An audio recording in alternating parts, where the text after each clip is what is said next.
Hi everyone, my name is Shapur and today here I have a very special guest with me. She's Jane Slack-Smith. She's a property market commentator. She's a very well-known educator in property market. She's an author. She's a podcaster.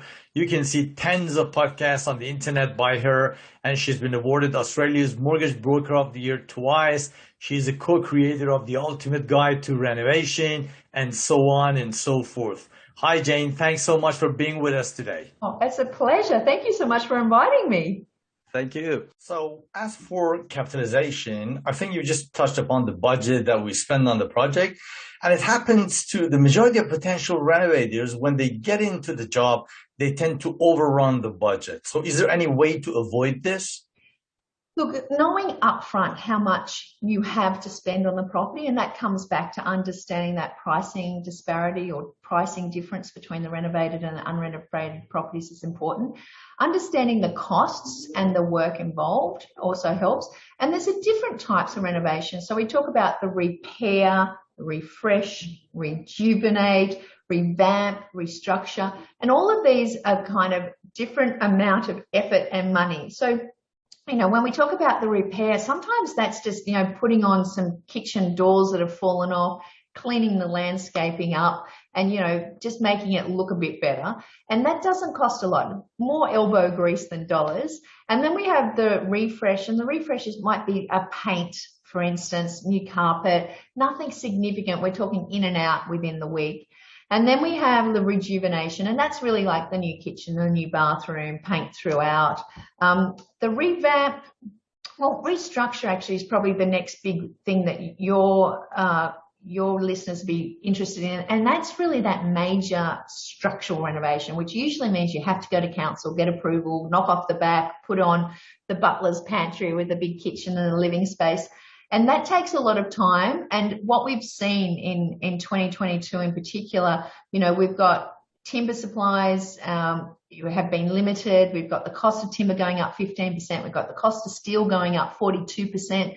So there's a lot of costs that can be associated with those type of bigger works as well. Bigger timeframes, bigger costs, bigger profit, but you need to make sure you've got that pricing disparity. So usually for those major structural renovations, you're not doing those unless, you're starting with a price point around 800,000. Mm-hmm. And a lot of people do those structural renovations for flipping the property. So they need to be able to create a lot of money. But when you've got a property price here and you're doing the renovation to get it up to this price, and then you've got the underlying value of capital growth bringing it down in this type of market we're seeing at the moment, sometimes the renovation and all that time and effort just keeps you on par.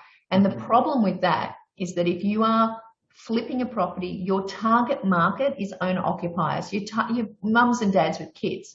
Mm-hmm. If you're an investor and you're doing a cosmetic renovation, refresh, revamp, repair, rejuvenate, usually you're holding the property, but that's for investors. Mm-hmm. And they live in different streets, and census tells us which streets the owner occupiers are in and which streets the investors are in. So the mistake people make is, look, I'll buy the property and I'll work out if I'm going to flip it or not. But the problem is, if they're in the wrong street, they've bought a property in the street where the owner occupiers want to live, and then they're like, I'm going to have to rent it out. The renters don't want to be that far away from the train station, and often you then have a property you can't rent either. So overcapitalization can be, the 10,000 foot view in getting it so wrong with the strategy that you have, but also all the way down to the luxe look, that you might want for the bathroom and kitchen that's not necessary for the demographic in the area.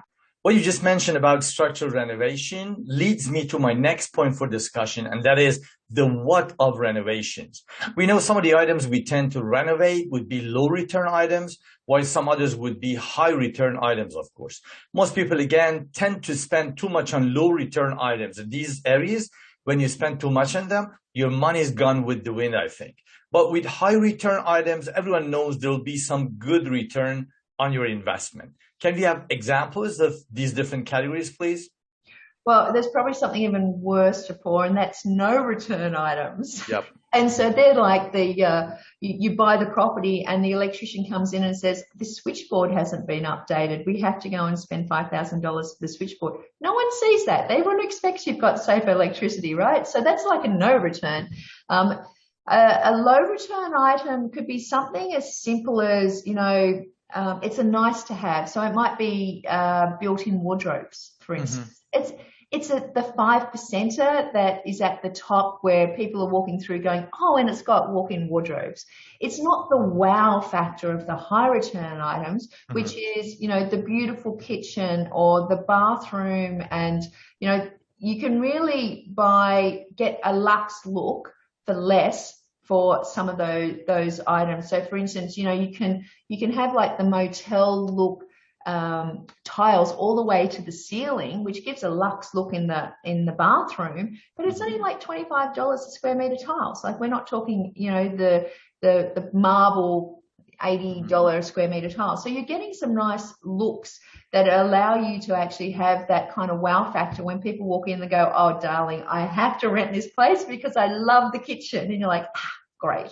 Now, regarding the composition of the people living in the target area, how do you deal with demographics in deciding what kind of renovation to proceed with, what level of renovation to do, and how does demographics affect this whole process? What's really exciting at the moment is, we do this census every 4 years, and from the census gives us an idea of who lives where and how they live. And, when we're right at the end of the census period and we're making assumptions about who's in these suburbs and who's going to buy or rent our houses, it's kind of like a bit of a long bow. So we're really in a very fortunate position, being in 2022 now with the new information coming out. And boy, it's a doozy. It gives us an idea that, a lot of these old established areas that were main properties were houses. In the last 4 years, there's been a huge amount of townhouses that have become acceptable. So there's almost that infill status that we can pick up in suburbs as well. But demographics is something that really excites me, and I spend a lot of time looking at them because I want to know who's in the area, and being, agnostic geographically with my investing, because I want to have my property investments distributed over different markets so they don't all go up and go down at once. I'm always looking at markets that I can't physically be at, and to get to know the market quite quickly, there's great websites like Walk Score, and some of the local websites that tell you where's the nice place to live or rent within a suburb. But the demographics, I can look at that very quickly, and I can read what ethnicity people are that are coming to that area. Some of the assumptions that can be made about what that might demand. So the bigger houses for the extended families, for instance. It might be something about mum, dad, and kids. If there's a lot of primary school kids, you want to be close to the school. So it's walking distance, but not too close, because if you're between 0 and 100 meters, the property prices go down within primary schools. 100 to 500 meters, sweet spot. So I kind of always looking at how the price correlation works with demographics. If it's near universities and hospitals, for instance, where most of my investment properties are, because I want to have an on-call influx of renters, a lot of it is share housing. So therefore it might have 2 bathrooms, for instance. So I'm always looking at the demographics and saying, what does my market want?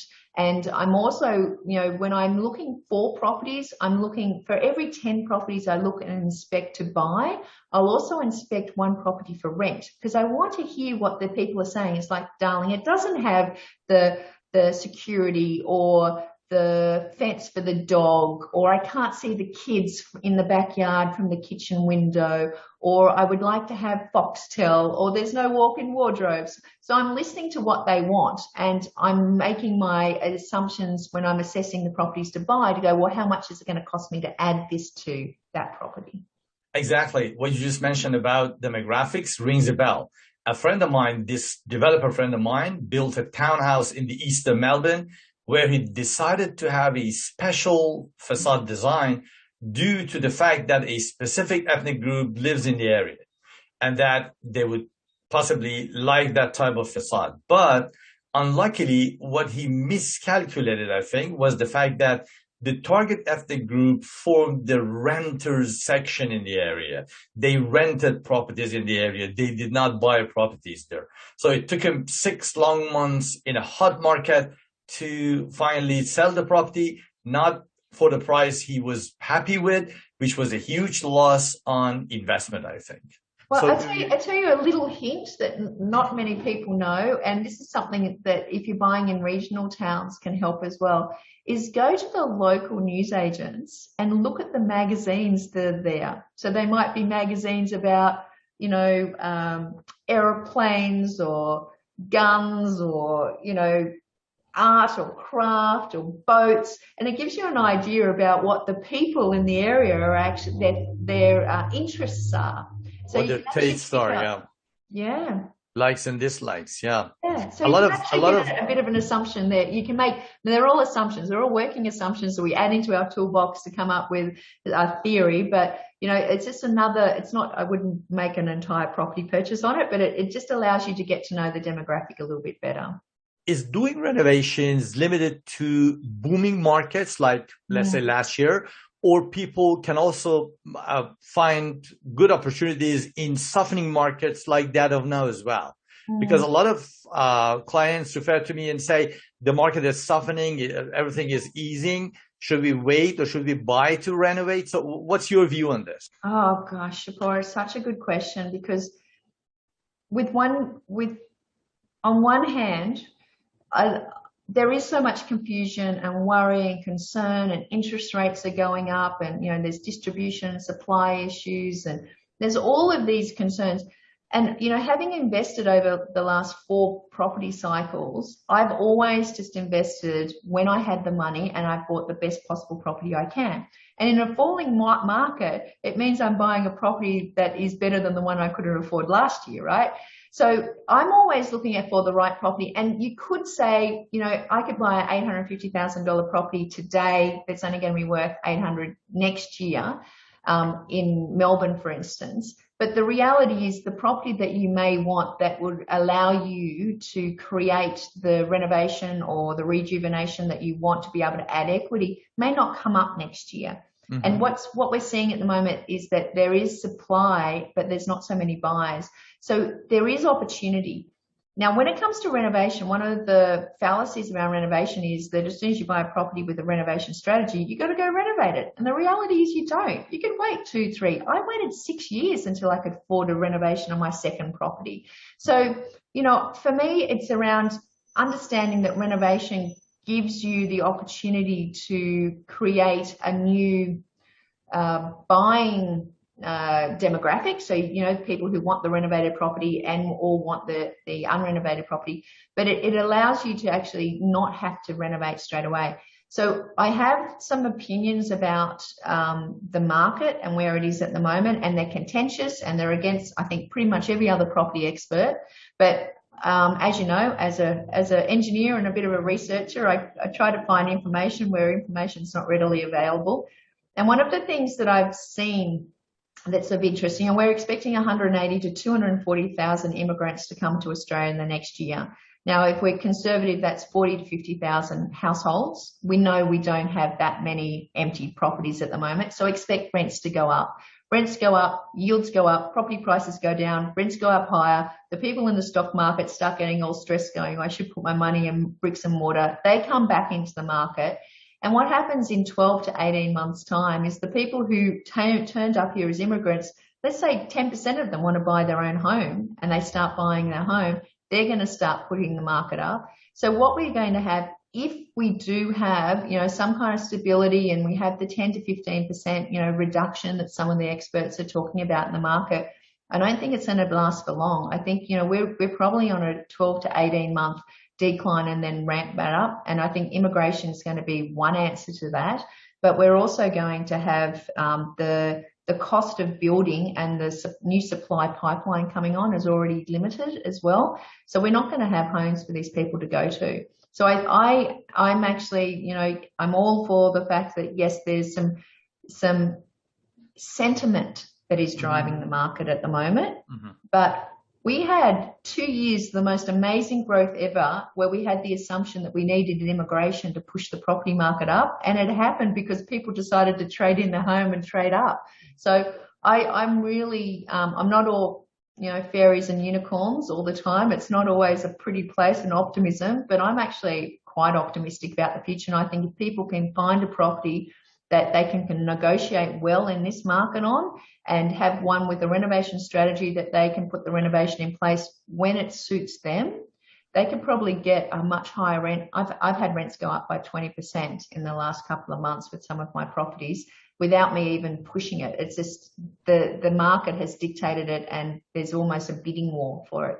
So I think that for those who are very strategic and have got the buffers in place to allow them to be able to see a rate rise of another 1.5%.